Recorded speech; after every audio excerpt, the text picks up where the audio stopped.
Hey guys, in this video, I will show you how to fix Valorant updates stuck or frozen. Alright, let's begin.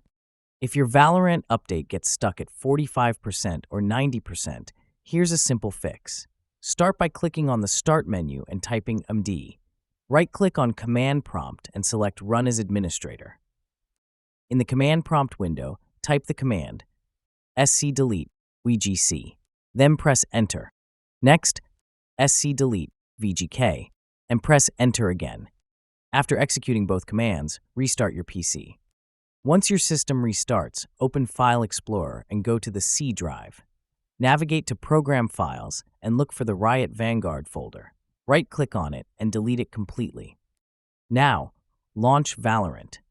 You will see the Update option. Click on it, and the update process should now complete successfully without freezing.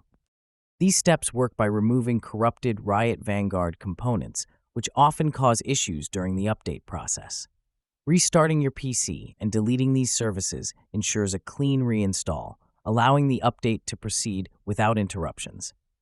So that's basically how you can fix Valorant updates stuck or frozen. And that's it for this video. If you find this helpful, consider subscribing and giving this a big thumbs up. Thanks.